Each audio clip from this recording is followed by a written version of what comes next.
what is Goroutine? Goroutines are a special type of functions that can be executed independently.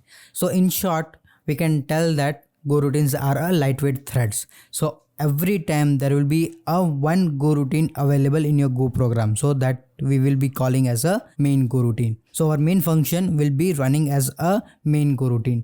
And we can create multiple Goroutines from the main method over here, and once the execution of the main Goroutine is completed, the program will be ended. So let's see how to create a Goroutine, and let's create a basic example of a Goroutine and how to do waiting for the other Goroutines to get completed before a main method is completed or a main Goroutine is completed. So this will be a very basic example, and there are a lot of other topics available in Goroutine. It deserves its own video. Okay, so I'll be just covering the basics over here. For more details, you can always go through the documentation, and if you want me to create a detailed video in Goroutines, then let me know in the comment section below as well. So let's start with the Goroutine. So let me just create the one function over here. We'll create function write message, and which will print the message over here. Okay,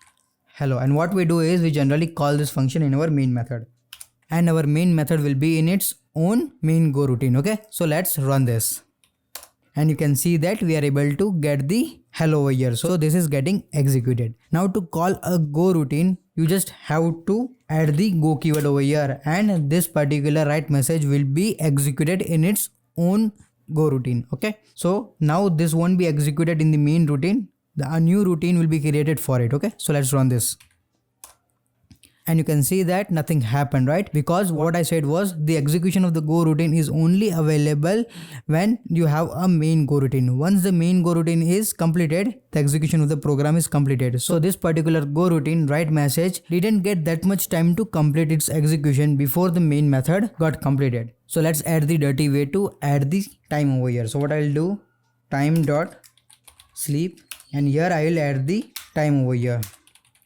It's a time dot milliseconds. Okay, so I am adding the sleep over here, so my write message Goroutine can be completed before the main method is completed. Okay, so let me run this, and you can see that we are getting the hello over here. Now let's create the anonymous function over here. Okay, let me just remove this, and let me just create the anonymous function,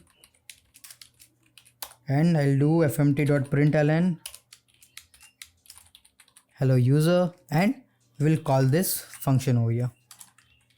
Okay, let's run this. You can see that you are getting it, and let's add the Goroutine to it. Okay, so we added the Goroutine over here. Now what will happen is this particular function will be running as a Goroutine. You can see that you are getting the data over here. Now let's add one variable, and let's use that variable in the Goroutine. Okay, what I'll do is I'll create one message over here, and let's add this particular message to that particular variable, and let's pass this message over here, and let's run this.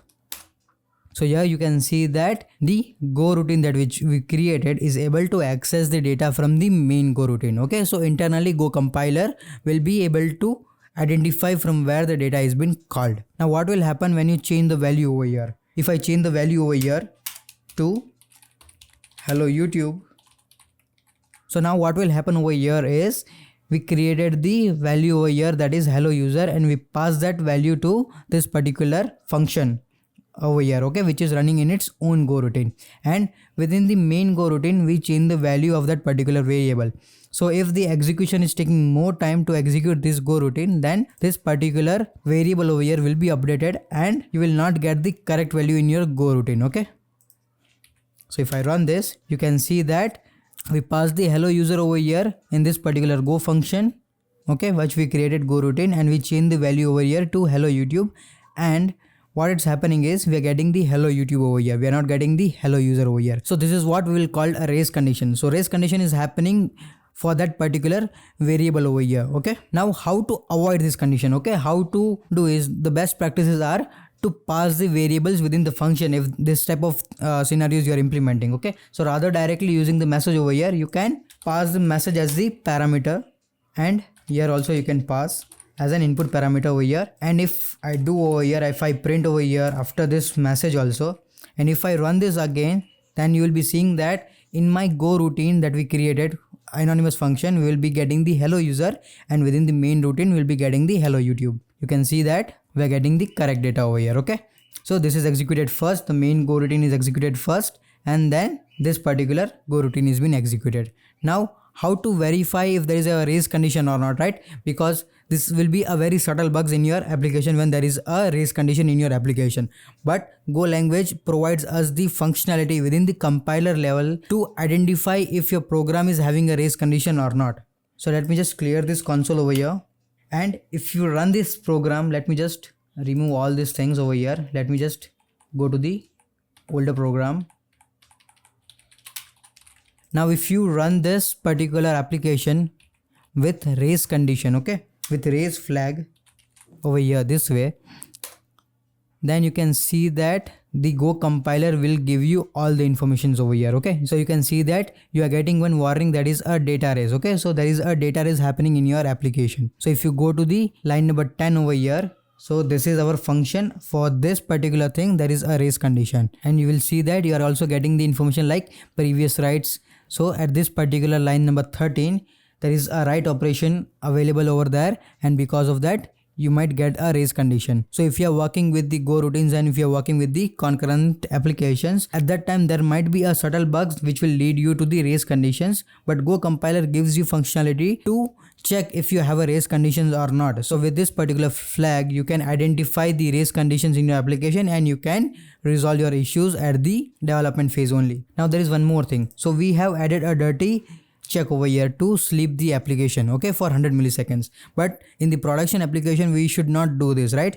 So what we can do is we have to tell the Go compiler like we are using a Go routines over here and you want to wait for my Go routines that I have created until that is completed, and after that you can end the program. Okay, so we have to identify or we have to give some information in the main method to tell, okay, wait ending the main method or wait completing the main method before my Go routine has been completed. Okay, so for that we'll be using wait groups. So let's add one wait group over here. We'll do wait wg equals to, it's in the sync package wait group. So this is the wait group that we have created. Now with this particular wait group we will tell the compiler to wait for our Go routines to get completed. So before starting the Go routine we will do wg.add, and we have one Go routine available over here at this particular point. So at this particular moment Go will understand, okay, there is one Go routine available for our application. Now this will be the incremented value, right? So if there is one Go routine available, the value would be 0 and you can execute the program. Now we have to also tell that as we have added one wait group over here for this particular Go routine, we have to tell at the end of the method that you have to wait for your program to get completed. So you have to give wait group to wait. So let's add the wait method over here. So what this will do is this will add the wait to your main method. So until all your wait groups are completed, all your Go routines are completed, this will wait over here. Now how compiler will get to know that till what time you have to wait? So for that what you have to do is you have to add the wait group.done command or wait group.done method after executing your Go routine. So in this Go routine what I'll do is I'll add wait group.done. So this will add in our wait group that we have one Go routine available and we have to execute that Go routine, and at the end we have added that we have to wait until that Go routine is completed. And inside this Go routine we have added that after the completion of the entire Go routine, and at the last statement we added that this particular routine is completed. So we added wait group.done. So it will notify that this particular wait group is done and we can complete it. Okay, you can see that this has been completed. Now I just forgot to give the message parameter over here. Let me give the message here as well. Okay, and let's run this again. So you can see that it is working perfectly fine. Okay, so let's take one more example for working with wait groups. So this is the another example where we have created one worker function over here, and it is taking one integer value and it is taking the pointer of the wait group over here. And here you can see that what we did, we created the variable wait group over here, and within this for loop what we are doing is we are adding the wait group.add over here and we are calling the Go routine over here, and within this for loop we are calling the worker function as a Go routine, and in this worker function, we are passing the I variable and we are passing the pointer of the wait group over here. And at the end of the method, we are adding wg.wait. So it will wait until this particular entire function is completed. Okay, entire for loop is completed and all those particular Goroutines that we have created will be completed. And in this particular worker function over here, we have added defer wg.done. We have added defer over here, so that means this will be executed at the end of the method before returning the value. And here we have added just the print statements over here. We have added the sleep over here for 1 second. So it will print start over here and after 1 second it will print done over here. Okay, so let's run this. And you can see that all the worker started and after that all the worker ended. And after that our main method or main Goroutine got completed. So this way you can work with Goroutines and wait groups. So there are more different things available while working with Goroutines. We can always go ahead and look deeper for how Goroutines work. Like there are different locks available, mutex available, and all those different things are available that we can use while creating the Goroutines. So you can go through the documentation, and if you want, I will be creating a separate video explaining all those details for Goroutines. So that's all for now for Goroutines in Golang.